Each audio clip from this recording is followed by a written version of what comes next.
Bom dia a todos.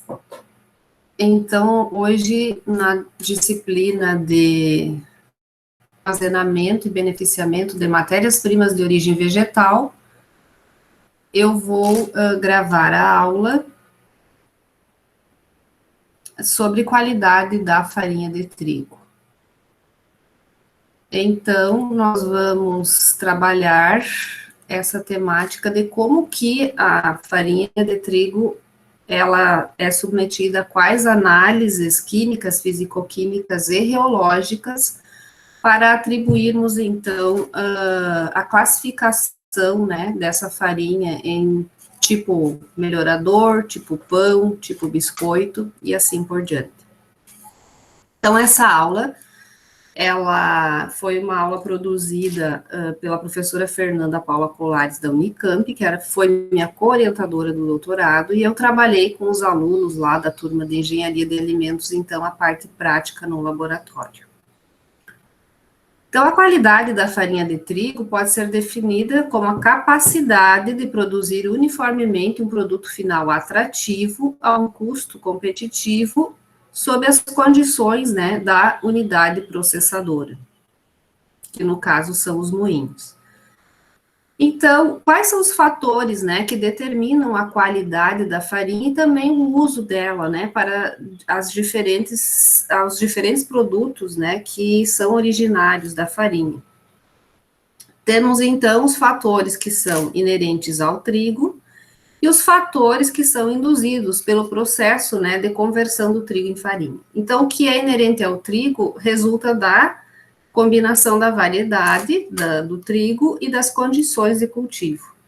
E os atributos, então, os fatores de qualidade induzidos pelo processo são o que? As condições do processamento, né, o condicionamento do trigo na hora de fazer a moagem, o ajuste dos rolos, a escolha da mescla de trigo, as frações da farinha que vão compor a farinha final, também a maturação e a aditivação da farinha.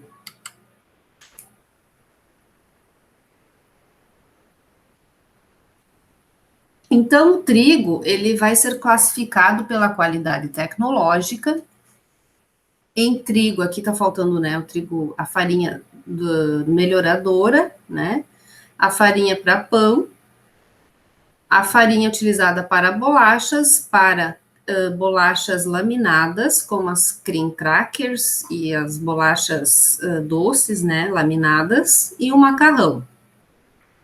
E essa qualidade, ela pode ser química, físico-química e reológica. Então, é dividida nesses três setores aí, três ramos, né, de análises para a classificação, né, e o controle de qualidade da farinha. Então, as características tecnológicas específicas para a sua obtenção, né, a força da farinha, que é o conteúdo e a qualidade da proteína formadora do glúten, né, das proteínas gliadina e glutenina, e também a atividade de alfa-amilase, particularmente nas farinhas, então, usadas para a produção de pão. Então, vamos ver primeiro as características químicas da farinha de trigo, né? Nós temos, então, as análises que precisam ser realizadas de umidade, acidez, titulável e pH, cinzas, ou matéria mineral, e a quantificação do glúten. A importância da análise de umidade é que você vai ter uma economia direta, né, que é inversamente proporcional ao teor da matéria seca. Principal fator, então, que governa a conservação da qualidade da farinha durante a estocagem, né, é o teor de água, o teor de umidade. E pela nossa legislação, então, nós temos que ter uma umidade da farinha de trigo inferior a 15%. Quais são os métodos, né, para determinar esse conteúdo? Nós temos o método oficial da ACC, que é o método gravimétrico, que se baseia na diferença de peso entre a farinha antes e depois de ser seca a 130 graus, né, em estufa. que é o método mais utilizado, né, e o mais recomendado. Nós temos alguns métodos chamados elétricos, que são baseados no princípio da condutância ou capacidade elétrica, né, que são rápidos, porém eles apresentam erros inevitáveis, né. Então, nós vamos pesar a farinha, né, de 2 a 5 gramas, colocamos a 130 graus, na estufa, com circulação de ar, e deixamos lá durante 1 hora. Pesamos antes, né, o cadinho, pesamos taramos o cadinho, né, só ele na estufa, durante 1 hora, 130 graus, retiramos, colocamos no dessecador, deixamos esfriar e pesamos. Aí vamos lá, pesamos de 2 a 5 gramas de amostra da farinha, distribuímos uniformemente em todo o cadinho. Também podemos utilizar placas de Petri de vidro, né? Deixamos o máximo possível distribuído, colocamos na estufa a 130 graus, deixamos 1 hora. A gente desliga a estufa, retira as amostras, põe no dessecador e pesa novamente. E o cálculo é feito, então, entre a amostra úmida menos a amostra seca vezes 100. Temos também a utilização do espectro infravermelho, né? Para esse, então, a determinação da umidade leva 13 minutos. Nós distribuímos aqui, então, a farinha nessa parte que tem um prato, né? E programamos aqui o medidor, ele vai a 130 graus também, e a medida da umidade é feita pela absorbância, né? A 1930 nanômetros. É um método indireto, ele dá uma resposta em 13 minutos, bastante usado também nos moinhos, né? Ele dá bastante agilidade, né, na determinação da umidade. Mas não é o método oficial, né? O método oficial é esse aqui da estufa. A acidez titulável e pH vai nos dar o quê? Uma resposta de como que essa farinha está, né, com relação ao desenvolvimento de acidez. Se ela está bem armazenada, né, numa umidade correta, dificilmente ela vai ter desenvolvimento de acidez. Agora, se ela for armazenada mais úmida, aí nós temos, né, podemos ter a proliferação aí das enzimas que vão trabalhar no processo de rancificação e acidificação da farinha. Isso, então, vai depender do tempo de armazenamento, temperatura e umidade relativas mais altas, e farinha com alto teor de umidade. Isso vai levar à acidez, e isso imediatamente vai desenvolver sabor e aroma indesejável. E, com certeza, interfere na qualidade do produto final. Então, a medida de pH normal, como de outros tipos de alimentos, nós vamos utilizar o pH-metro digital. Diluir, então, um pouco de farinha, lá são 2 gramas, em 10 ml de água, e fazer a medida da acidez.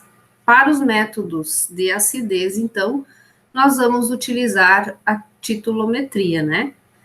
Então, nós temos 2 tipos que podem ser realizados: determinação do pH e da acidez total titulável em suspensão aquosa, então a farinha diluída em água, ou determinação da acidez titulável em suspensão alcoólica, onde a farinha, então, ela vai ser diluída numa solução de álcool, né, 50% de solução alcoólica, a 67%, 50 ml. Então, a diferença está que uma vai se dissolver em 100 ml de água e a outra em 50 ml de solução alcoólica, 67%, né? Então, pega-se 10 gramas de farinha num becker de 200 ml, adiciona 100 ml de água, deixa em repouso por 30 minutos, agita a solução a cada 10 minutos, mede o pH, repousa mais 30 minutos e aí faz a titulação com hidróxido de sódio, né, a 0,1 normal, utiliza a fenolftalina como indicador e vai, então, titular até desenvolvimento de uma cor levemente rosa, que é o ponto de viragem, então, e O volume DNA gasto, né, DNAOH de 0,1 normal gasto, vai se fazer o cálculo para a acidez, como a gente faz acidez para outros alimentos também. A acidez ideal é menor do que 4,5, né? Para determinar a acidez titulável em solução alcoólica, então a farinha vai ser diluída nessa solução, vai ser agitada por 5 minutos, vai se proceder então a filtragem. Aí esses 25 ml do filtrado são transferidos para um Erlenmeyer de 200 ml e aí também faz a titulação com NaOH, né? E a cor desenvolvida é levemente rosa também e vai se ter, então, o resultado como acidez alcoólica, né? É o volume de NaOH, 0 normal gasto, multiplicado por 2. Também vai ter, então, a acidez. Aqui, então, a acidez ideal é a menor do que 2,5, e se for maior do que 4, não vai ser aconselhável para panificação o produto final com alteração. Vai ter alteração de sabor e de aroma no produto que for feito com essa farinha. Se ela tiver uma acidez alcoólica maior do que 4.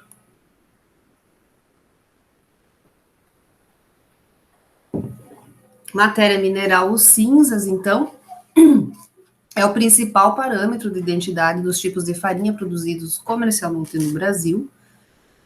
Farinhas de mesmo trigo, né? Então, quanto maior o grau de extração, é que o moinho vai retirar mais próximo da casca, né, do trigo, maior o teor de cinzas, né?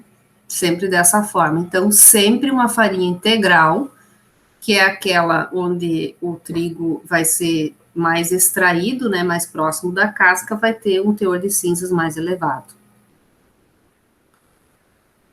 E a legislação estipula, então, teores máximos de 0,45 e 1%, com base na matéria seca, né, respectivamente para a farinha especial e comum.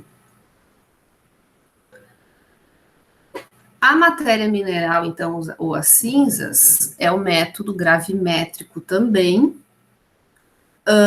O número é baseado, né, na ACC, e a gente faz o quê? A mesma metodologia que é utilizada para umidade, nós vamos fazer as cinzas. A única diferença é que aqui, então, nós vamos utilizar a mufla, que vai a 550 graus. A estufa, nós utilizamos a 130 graus. Então, aqui, na verdade, ocorre o quê? Uma queima de toda a matéria orgânica, né? Ficam só aí os íons inorgânicos no final. Então, nós vamos colocar esse cadinho, né, para tarar ele. Então, colocamos somente os recipientes aqui a 550 graus, deixamos 1 hora. Retiramos daqui, colocamos no dessecador, deixamos esfriar e pesamos. Aí, vamos lá, pesamos 5 gramas de farinha, colocamos na mufla, né? Se utilizarmos a temperatura de 900 a 920 graus, como está descrito aqui, nós deixamos 2 a 3 horas. Se utilizarmos o 550 graus, nós vamos utilizar um tempo um pouco maior. É recomendável que se faça uma incineração, né, num bico de Bunsen ou numa chapa de aquecimento, né, uma queima da amostra da farinha antes de colocar aqui, que facilita, né, o trabalho na incineração aqui dentro da mufla. Por que isso? Porque algumas vezes, algumas amostras, né, se colocar diretamente aqui, pode ter perda de material, porque a queima é muito brusca, né? Então, se você pré-queimar ele antes, você evita perda de amostra dentro da mufla na hora da queima. E aí se tem o quê? O peso antes, né, de ser incinerado e o peso depois, dividido pela amostra vezes 100. O glúten, então, nós temos 2 formas, né, de determinar. Uma delas é determinar o glúten úmido pelo teste de lavagem manual. Então, eu tenho aqui uma massa, né, que eu fiz ontem. para uma prática do meu filho mais novo da escola. Aqui nós temos o quê? A farinha de trigo e o sal, né? E água. E aqui adicionamos um pouquinho de vinagre, né? Para dar esse formato aí, essa consistência de massa de modelar. Então, para fazer análise de glúten pelo teste de lavagem manual, é praticamente fazer uma massa assim, né? Você vai pesar 10 gramas de farinha de trigo, 6 ml de solução salina 2%, num pH de 6,8, e a gente obtém uma bola homogênea, igual essa aqui. Aí vai, só que vai ser menor, né? 10 gramas dá uma bola menor. Vai lá e lava a bola durante 12 minutos com a solução salina, né? Aí, depois desses 12 minutos, você vai ter o quê? O glúten mais o amido. Aí, continua a lavagem do glúten até a eliminação total do amido. Depois disso, você tem o quê? Somente o glúten, né? Então, essa uma bola desse tamanho, se você for lavar, né, ela vai diminuir, vai ficar bem pequena, como se fosse do tamanho de um chiclete, né? Porque você vai retirar todo o amido com essa lavagem da solução salina. Retira o excesso da água com um guardanapo e pesa. Aí você tem o glúten úmido, que é o P1. Esse P1 vai ser multiplicado por 10. Transfere o glúten, daí essa massinha, esse chiclete que sobrou, né, para a estufa a 100 graus por 24 horas, até massa constante, né, até o peso ser o mesmo. Aí você tem o que? O glúten seco, que é o P2. E o P2 vezes 10, então, dá o teor de glúten seco. Temos também a técnica de determinar a qualidade do glúten através do número de inchamento, que é a letra Q, né? A farinha mais forte tem uma capacidade de inchamento maior. Como é que eu faço isso?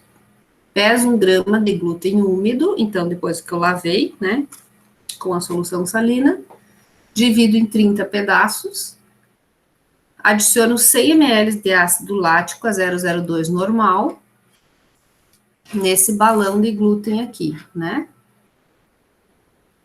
Inverto o balão com a rolha na posição 0, que fica aqui, né? E faço a leitura do volume. Então, a classificação do glúten, quanto ao teor de qualidade, é avaliada pelo número de inchamento, que é o Q. Nós temos o quê? Em percentual menor que 23, o número é baixo, né? Então, é considerado fraco. Menor que 10, considerado fraco. De 23 a 30%, o nível é médio, o que é de 10 a 20, já dizemos então que essa farinha tem um nível médio de glúten. Se o teor em percentual for maior que 30, o nível é alto, o que vai ser maior do que 20, e a farinha então tem um glúten forte. E para, então, contribuir com a área, né, nós tivemos o que? O desenvolvimento do Glutomatic, né, que é um equipamento onde é desenvolvido o método da ACC 3812. Bastante fácil de utilizar.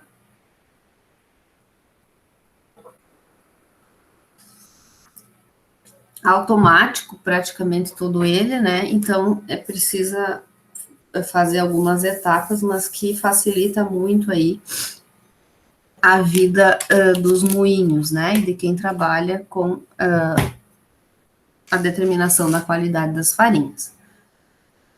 Então, nós vamos pesar 10 gramas de farinha com 14, nós vamos ter que regular a umidade para 14%. Isso aqui leva 20 segundos. Transfere para a câmara de lavagem devidamente montada. A câmara de lavagem é isso aqui, essa parte aqui do equipamento. Se adiciona, então, 4,8 ml de água sobre a farinha. E aí, coloca-se na câmara de lavagem, né? E aperta o botão verde Start, ele vai lavar. Espera completar os ciclos, né? Mistura e lavagem do glúten. Retira o glúten com uma pinça e transfere para a peneira da centrífuga. A peneira é aqui dentro, tá? e a centrífuga. Não demora mais que 30 segundos. Isso aqui leva, então, 5 minutos, né? Lava aqui, depois coloca na centrífuga. Deixa 1 minuto, então, centrifugar, retira com auxílio de uma espátula metálica o glúten que ficou retido na peneira e pesa. Você tem o peso do glúten úmido, né? E o glúten que passou pela peneira também pesa. Então, o glúten úmido é o quê? O P1 mais o P2, vezes 10. O glúten seco, então, depois disso, deixa 4 minutos a 150 graus, né? É tipo uma torradeira, onde a gente coloca aquela massinha de glúten que saiu dali, né, depois da lavagem, e ela, então, seca esse glúten, né? E aí nós temos o glúten seco. E o teor de glúten total, então, vai ser o quê? O glúten úmido mais o glúten seco vezes 100. Determinação desses teores, então, de glúten úmido e seco e do índice de glúten, né, pelo sistema Glutomatic, vai nos dar resultados, né, e esse resultado é utilizado para a classificação dessa farinha, né. Então, índice de glúten maior do que 90, a classificação é muito boa. Entre 60 e 90, considerada boa, de 40 a 60, média, e menor do que 40 é uma farinha fraca de glúten. Então, até aqui nós falamos das análises químicas e físico-químicas, né? E agora, então, nós vamos passar para a parte das características reológicas. Então, precisamos saber toda a parte da química e físico-química que serão, então, agora complementadas com as análises reológicas da farinha de trigo. Então, o que é reologia, né? Reologia é a ciência da deformação e do fluxo da matéria. Usamos reologia para estudar relações fundamentais chamadas relações constitutivas entre forças e deformações nos materiais, né? Então, a parte reológica é o que? O quanto essa massa ela é extensível, o quanto ela apresenta resistência, essa farinha, ao processo de mistura, o quanto ela resiste à extensão. Então, nós temos equipamentos laboratoriais que vão medir e dar os resultados justamente dessa parte reológica, né, que é uma parte fundamental para a classificação e posterior utilização correta, né, dessa farinha para a elaboração dos produtos. Então, nas características reológicas da farinha de trigo, nós temos o que? Atividade de alfa-amilase, medida pelo Falling Number, atividade de alfa-amilase, medida no amilógrafo,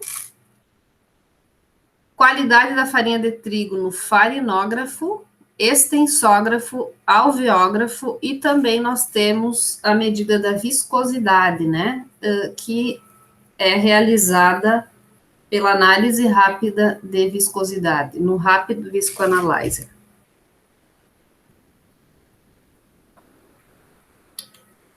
Então, aqui a avaliação da atividade de alfa-amilase pelo Falling Number. Falling Number, traduzindo para o português, quer dizer número de queda, né? E o equipamento, então, o aparelho de Hagberg. Para que se utiliza o Falling Number? Para medir, né, a atividade das enzimas alfa e beta amilase, né, que são chamadas de enzimas diastásicas, que são aquelas que vão quebrar o amido presente no endosperma do grão de trigo em moléculas de glicose. É usado, então, para definir as mesclas, né, de trigo na indústria moageira. Então, a mistura das farinhas, né, para compor os blends, né, depois que são utilizados para a confecção dos diferentes tipos de produtos. Então, aqui nós temos as principais partes, né, do Falling Number. Nós temos aqui o banho-maria, né, aqui, assim, então, é um gancho onde vai essa haste fixa. Nessa parte interna aqui, nós vamos colocar o tubo, esse tubo de vidro aqui, tubo de ensaio. E aqui tem um módulo de agitação, que essa haste vai fazer um movimento aqui quando for colocada, e aqui, então, é o módulo de controle, né? Nada mais é que um banho-maria, que vai proporcionar, então, a gelatinização do amido presente na farinha, e aí nós vamos medir, né, o quanto essa farinha gelatinizada ali, essa solução de farinha e água, vai permitir a passagem daquela haste metálica, né? E isso é medido em tempo. Então, aqui está a foto do Fallen Number, que a gente utilizava lá na Unicamp, mas eles são os mesmos, né, para a maioria dos moinhos, né? Esse aqui ainda a gente utilizava, tinha que fazer a movimentação, né, de homogeneizar o tubo 30 vezes, né, manualmente, antes de colocar aqui. Agora, nós já temos equipamentos mais modernos que essa homogeneização já é feita dentro do próprio equipamento. Então, qual é o princípio, né? A rápida gelatinização do amido presente numa suspensão aquosa de farinha, quando submetido a tratamento térmico em banho-maria fervente e na subsequente liquefação do gel, formado pela ação da alfa-amilase, que está ali presente na amostra, da alfa e beta-amilase, né? Quais são as características desse equipamento? Fácil uso, pequena quantidade de amostra e os resultados são rápidos, né, e precisos. O que é altamente necessário, né, no moinho é que nós tenhamos resultados rápidos e confiáveis. Então, método da análise, né, o método é o da CC 5681B. Então, nós vamos fazer o quê? Pesar 7 gramas de farinha a 14% de umidade, colocar no tubo, aquele de vidro, né? 25 ml de água destilada, que tem que estar 22 graus, tampar o tubo com a rolha de borracha, homogeneizar a suspensão. Quer dizer o quê? Agitar vigorosamente de 20 a 30 vezes. A gente limpa a parede do tubo com auxílio do agitador, que é a própria haste, né? Essa haste aqui, ela é redondinho aqui, ó. Então, a gente limpa, porque se ficar, né, solução de farinha diluída em água nas paredes, você não vai ter um resultado tão confiável. Aí, coloca o tubo dentro do equipamento, está demonstrando aqui, né? E aperta o botão Start, aí o aparelho faz o restante, né, do trabalho.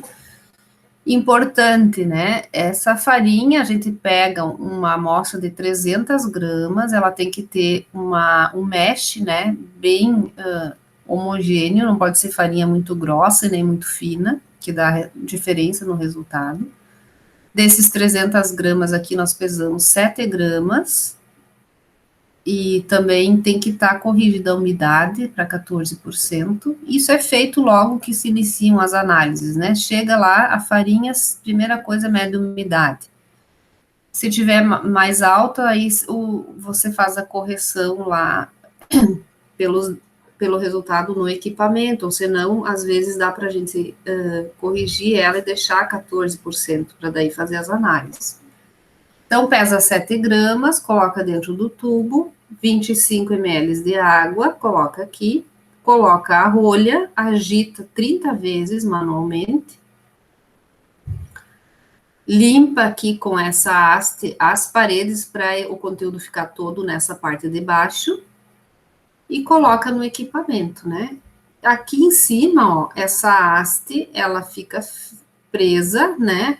A hora que a gente coloca no equipamento, e aqui vocês lembrem que tem um banho-maria na temperatura aí de ebulição da água, né? Então, o teste vai ser o quê? Tem uma hora, então, que o aparelho solta, né, essa haste, e aí o Fallen Number, o número de queda, é o tempo que essa haste leva para chegar aqui embaixo, né? Qual é esse tempo aqui? 60 segundos, é 250, é 190, é 400 segundos, então cada farinha vai ter um valor específico, né? Quanto mais enzima alfa-amilase eu tenho na farinha, mais ela vai hidrolisar o amido em glicose, e isso aqui vai ficar mais liquefeito. Então, essa haste vai percorrer esse caminho mais rápido. Se eu tenho menos alfa-amilase e beta-amilase, elas vão hidrolisar menos esse amido, né? Porque elas estão em menor quantidade, e essa haste vai demorar um tempo maior para chegar aqui embaixo, né? E isso, então, é registrado no equipamento, e sai o resultado dessa forma, menor que 250, 250 e maior. Então, quais são os fatores que podem influenciar na análise de Falley number, né? Um deles é a temperatura, né? A temperatura, se for menor do que 100 graus, dá origem a valores maiores de Falley number, né? Então, o ideal é que se trabalhe nessa temperatura de 100 graus, né? E aqui tem uma tabela, então, que é da correção da temperatura de ebulição do banho usando etileno glicol, né? Ou glicerol, que se pode colocar ao invés de água lá dentro no banho-maria, tá?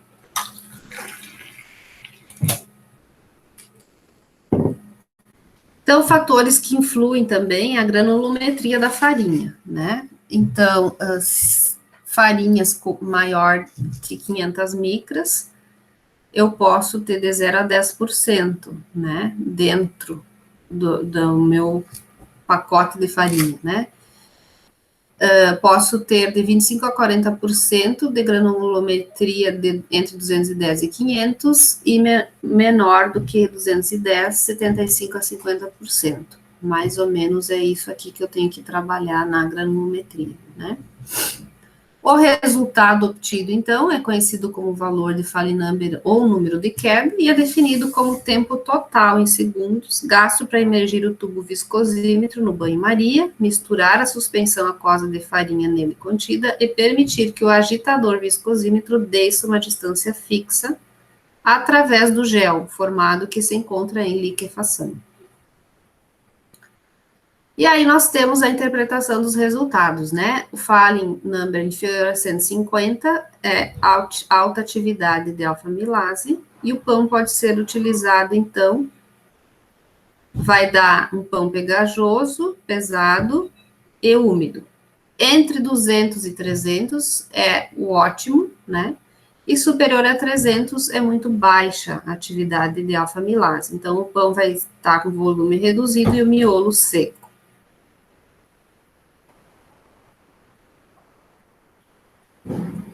O amilógrafo, né, é esse equipamento aqui, ele mede a viscosidade da suspensão de farinha e água enquanto a temperatura é aumentada a uma taxa de 1,5 graus por minuto. Ocorre um aquecimento lento e que reproduz uma condição do processo de panificação, né? Ele, então, demora mais, utiliza mais farinha para fazer a análise, mas dá um resultado, então, gradual, né, de aumento da temperatura, diferente do outro que já a amostra é colocada a 100 graus. O que os dados do amilógrafo, então, permitem prognosticar? As características do miolo do pão, a necessidade de suplementação de alfa-amilase, se estiver muito baixo vai ter que adicionar, né, ou misturar com uma farinha com um maior teor de alfa-amilase,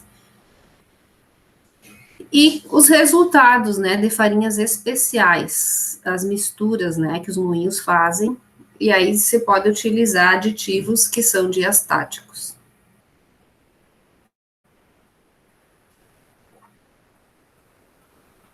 O viscoamilógrafo é esse aqui, então, aqui é o banho, né? A farinha é pesada e colocada aqui, e é feita, então, uma homogeneização e um aquecimento gradual, né, da amostra. Então, no outro lá se utiliza 7 gramas de farinha, né? E aqui nós vamos usar 80 gramas de farinha. Adicionar 360 ml de água, agitar durante 30 segundos, despejar a suspensão no copo, lavar o Erlenmeyer com os 90 ml, transferir para o copo.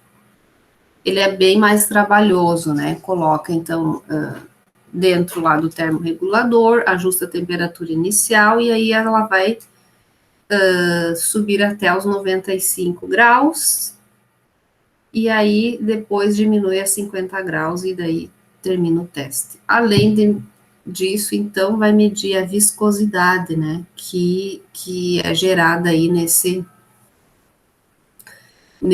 tempo. Isso aí, então, nos dá o quê?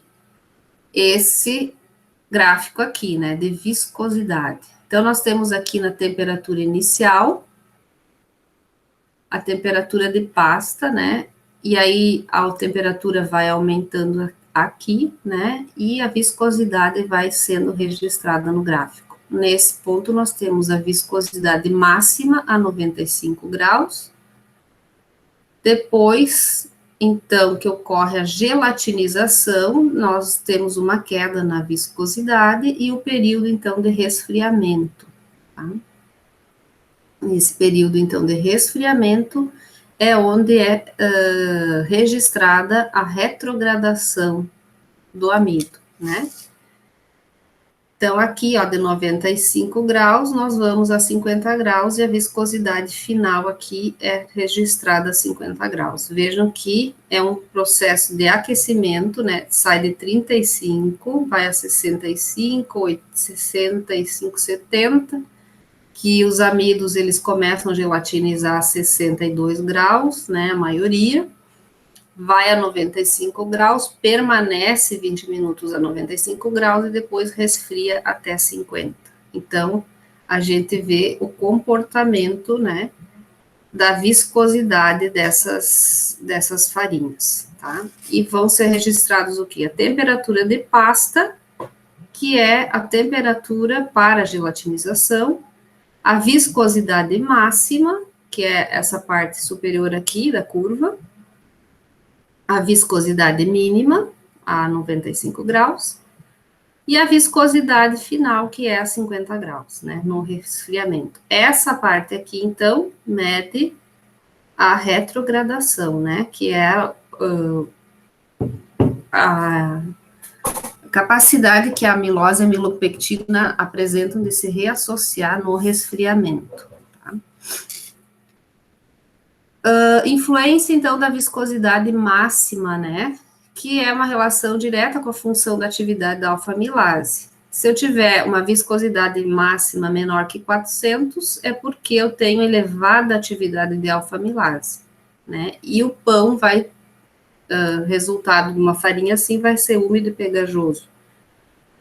De 400 a 700 é atividade de alfa-amilase no parâmetro normal, a característica do pão vai ser normal. Maior do que 700, ele vai ter deficiência em alfa-amilase e o pão vai ficar assim, né, seco e quebradiço.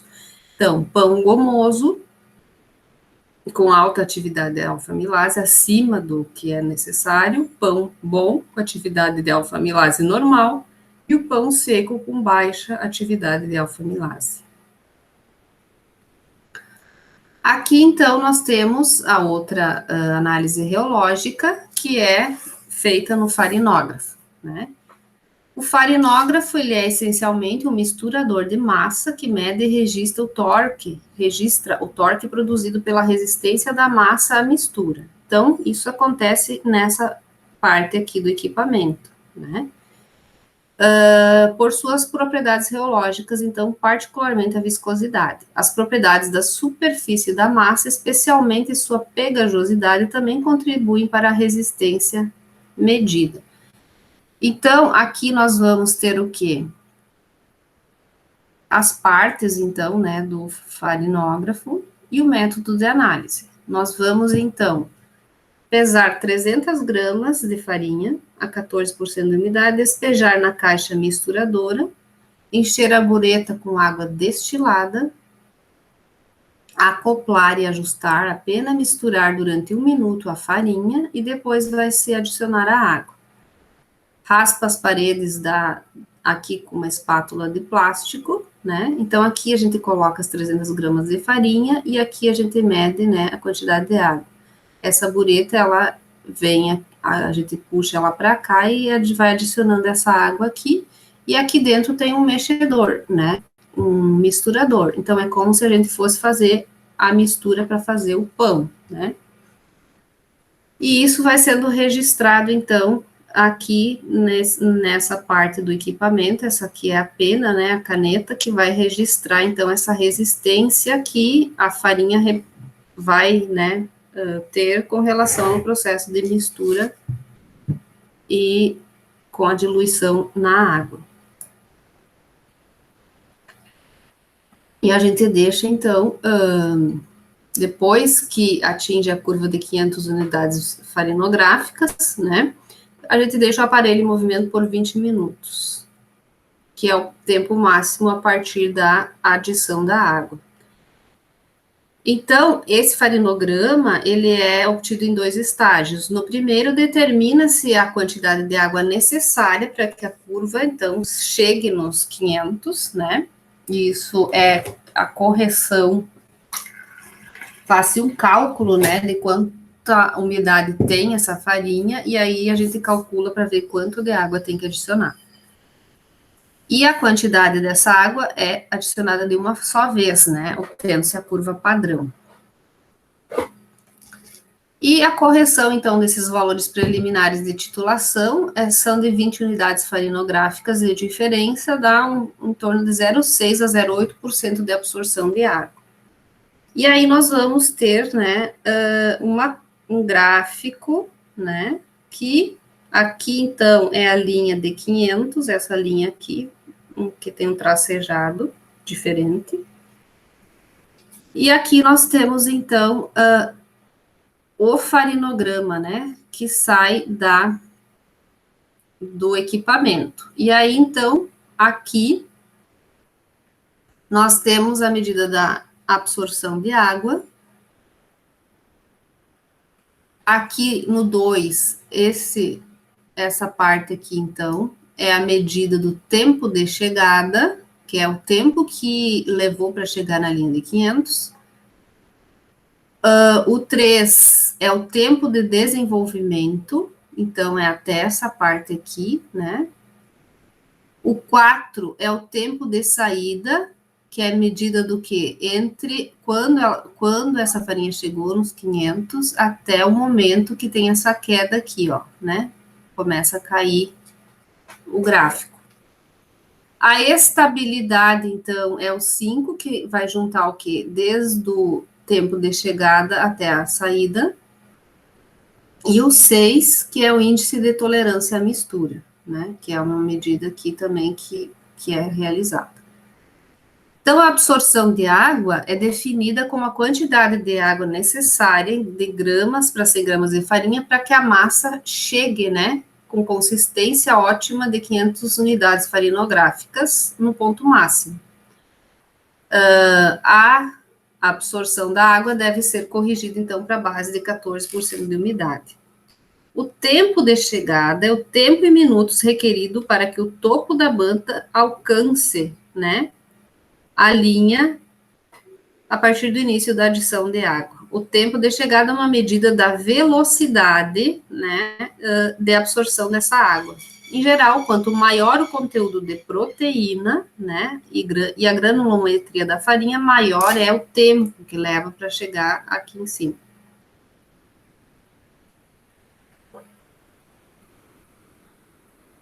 O tempo de desenvolvimento, ou também chamado tempo de pico, é o tempo em minutos requerido para que a curva atinja o ponto máximo, a partir do início da adição da água, né? Então, é esse pico aqui que a gente verifica, né? Que tem essa extensão aqui, né? Às vezes pode aparecer 2 picos, né? O segundo, então, deve ser tomado como um ponto de desenvolvimento da massa. A gente considera sempre o primeiro pico para registrar o tempo de desenvolvimento.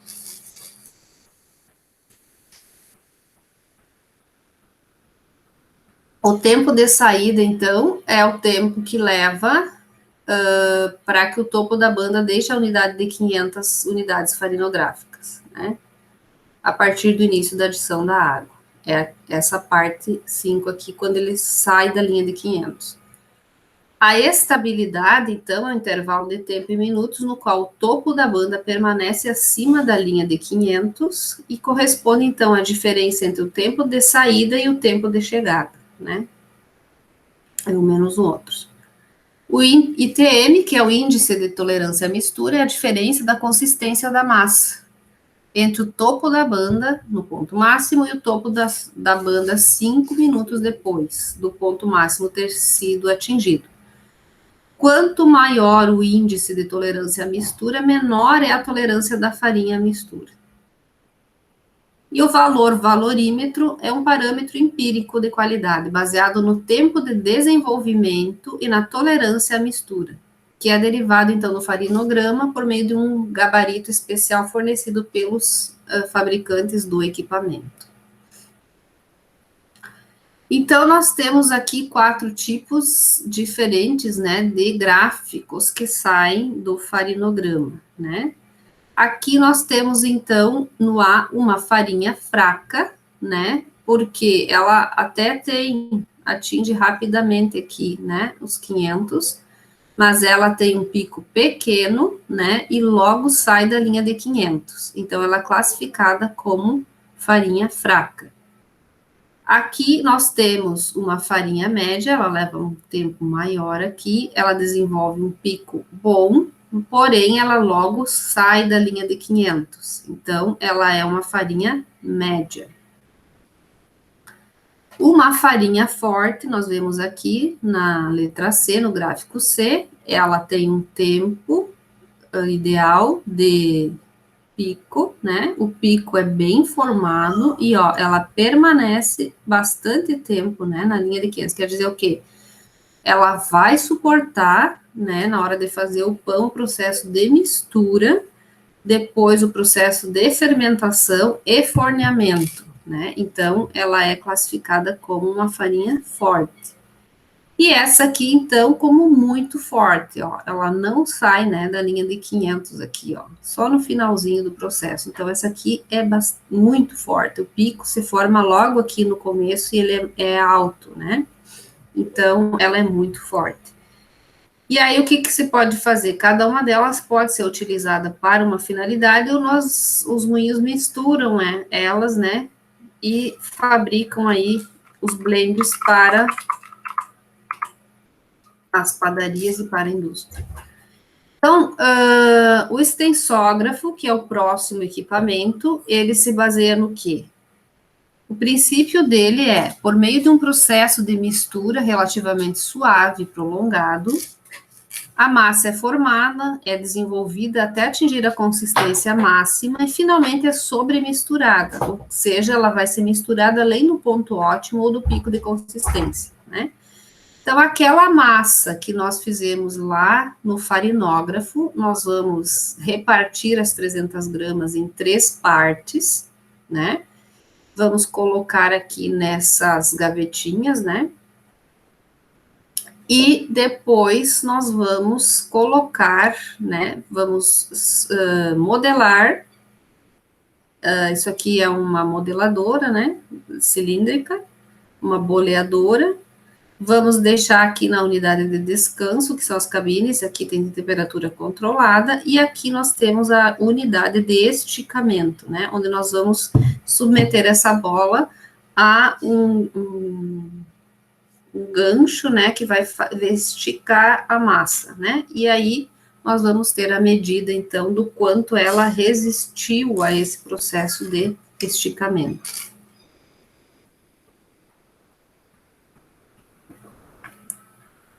Então, aqui nós temos as principais partes também.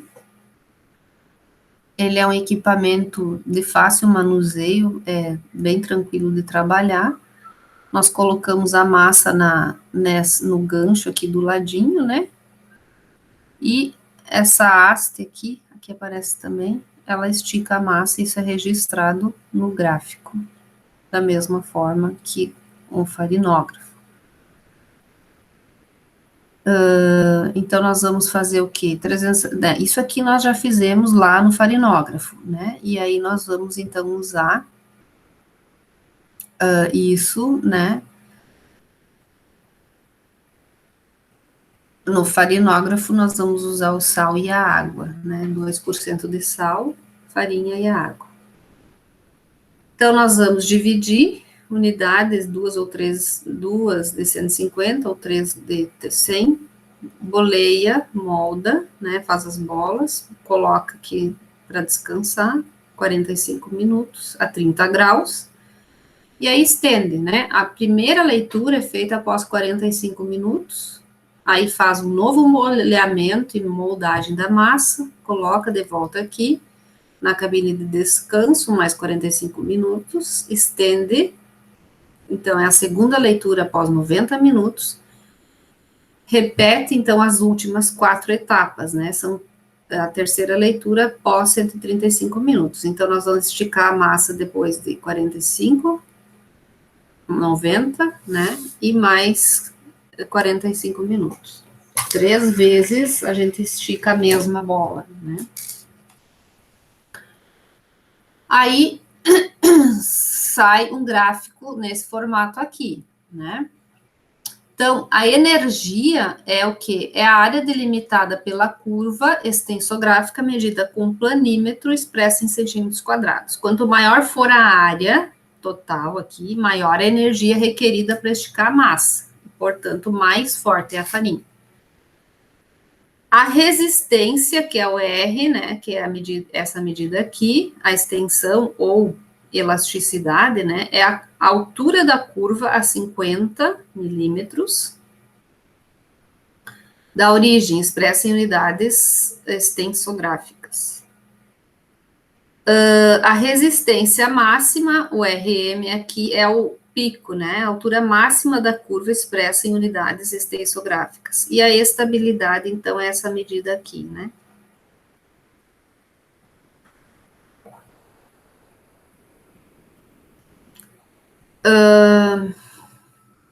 Então, nós temos também o número de oxidação, que é o NOx, né? Esse valor indica, grosso modo, os requerimentos de oxidação das massas no processo de panificação. De um modo geral, quanto maior o NOx, mais positiva é a resposta à adição de agentes oxidantes na farinha, né?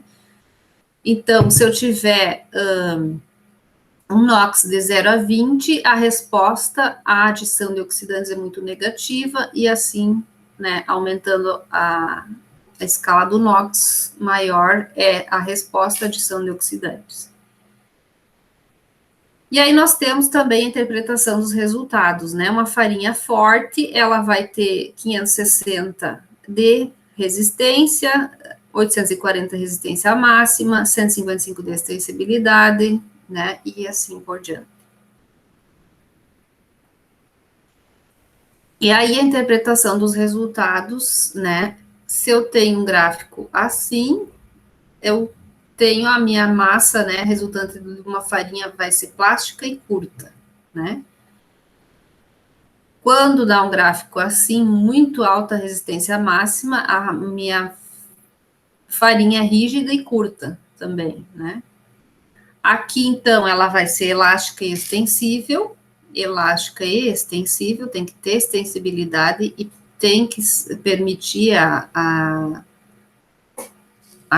extensibilidade, mas tem que ter resistência e extensão também. Então, o gráfico dessa forma é ideal para pães. Aqui, uma massa muito extensível, né? Ela vai ser espichada muito, né? E a outra aqui, pior ainda, é a massa mais fluida, né? Até ela não consegue registrar, porque ele não rompe, né?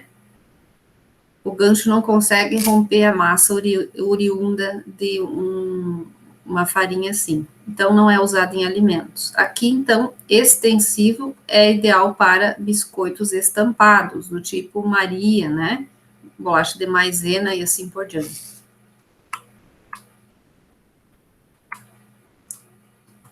E aí, por final, né, finalmente tem a avaliação pelo alveógrafo Chopin, né? Ele é similar ao extensógrafo, sendo muito usado particularmente em países da Europa para avaliar a qualidade da farinha de trigo. E também aqui nos moinhos no Brasil, nós vemos que tem todos eles praticamente o alveógrafo, né? Chopin. Então, ele faz essa análise num equipamento só, né? Onde é medido, então, o grau de a resistência à mistura da massa e depois a extensibilidade, né? Que é feita de uma forma um pouquinho diferente, mas utiliza menos amostra, o tempo para fazer isso é menor, né? E tem um resultado que pode ser equivalente aos outros dois, né? Então, aqui é como esse equipamento é montado, as partes dele, né? E aqui o método de análise. Nós vamos preparar a amostra com 250 gramas de farinha, vai se adicionar 125 ml de solução salina 2,5%. Fica 1 minuto misturando, 1 minuto para limpeza, 6 minutos de mistura, obtém-se a massa. Preparo dos pedaços de massa, né? Então, tu tem a massa, ela vai ser extrusada na lâmina, que tem um próprio equipamento, tem uma placa receptora, que corta em pedaços, uma placa laminadora. Essa laminação é feita em 3 movimentos rápidos e 3 lentos, de ida e volta, corte em discos, né, que originam umas bolachinhas, coloca na placa de descanso de 20 minutos na cabine a 25 graus.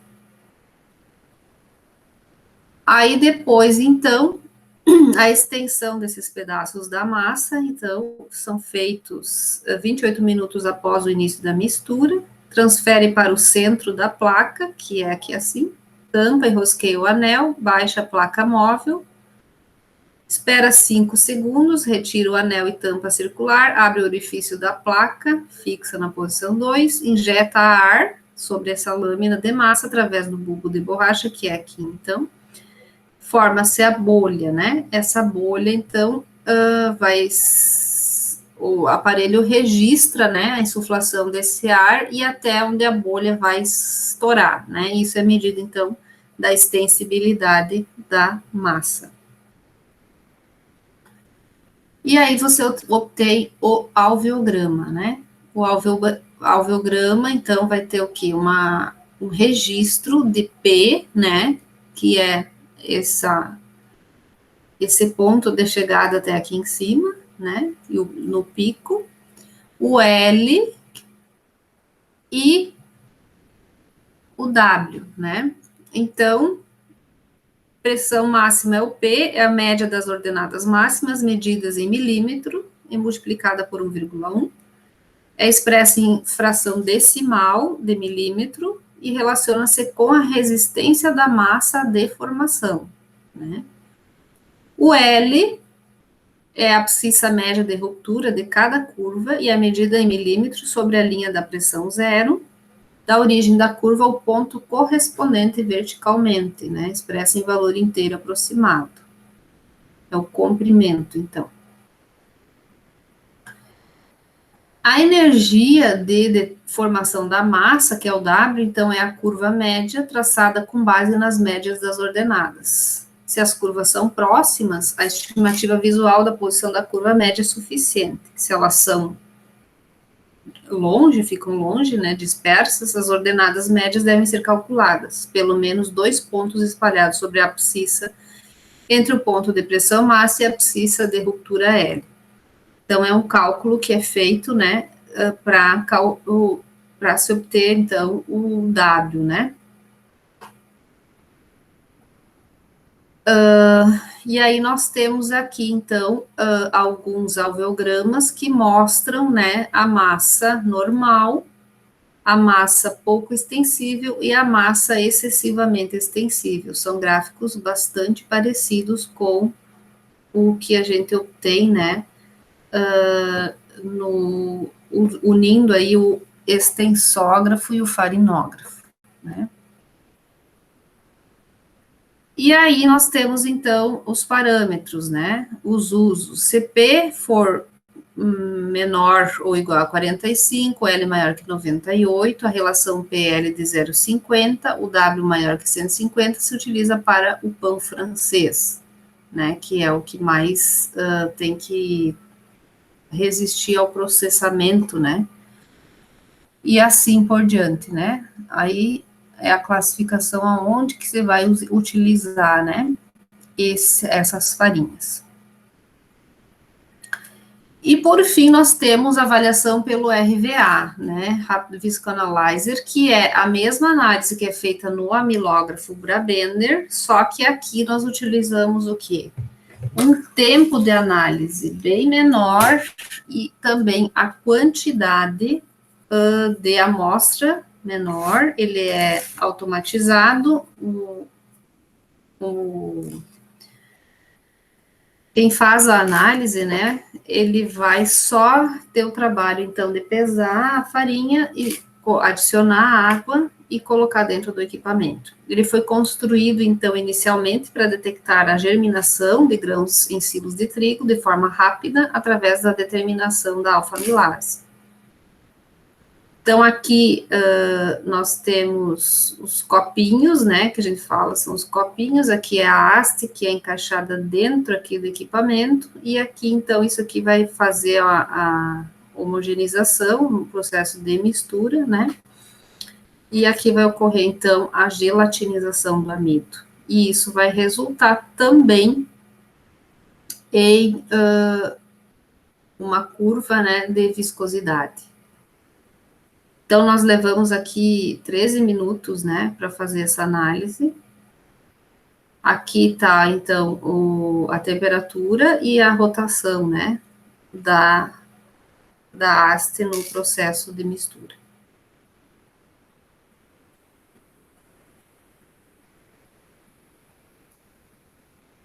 Pesa-se 3 gramas, 3,5 gramas de farinha, mede 25 ml, de água, transfere para o copo de alumínio, a amostra, então, contendo a água, dispersa ela, a amostra com agitador plástico, coloca o agitador no copo de alumínio e insere o conjunto na torre do RVA. E daí, então, lá se programa, né, os 13 minutos que vai ficar e as temperaturas, né, ele vai começar aí a 35 graus, sobe a 95, permanece uns minutos a 95 e diminui para 50 graus. Então, é utilizado muito aí para medir a viscosidade, né, dos amidos, diferentes tipos de amidos. E a curva, então, do RVA sai assim, né, você vai ter o registro aqui é o tempo em minutos, aqui é a viscosidade, né, e aqui é a temperatura. Então, aqui nós temos a temperatura de pasta, que é onde começa a ocorrer a gelatinização, que vai diferenciar, né, com qual amostra que nós estamos trabalhando, a viscosidade máxima atingida, né, a viscosidade mínima, e aqui, então, a viscosidade final a 50 graus.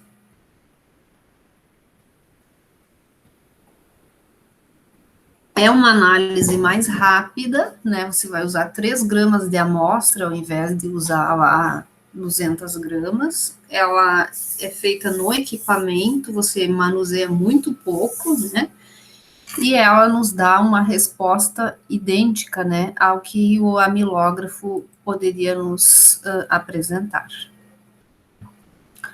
Então, agradeço a oportunidade de trabalharmos um pouco sobre a qualidade da farinha de trigo e estamos à disposição aí para eventuais dúvidas, né, que forem surgindo aí.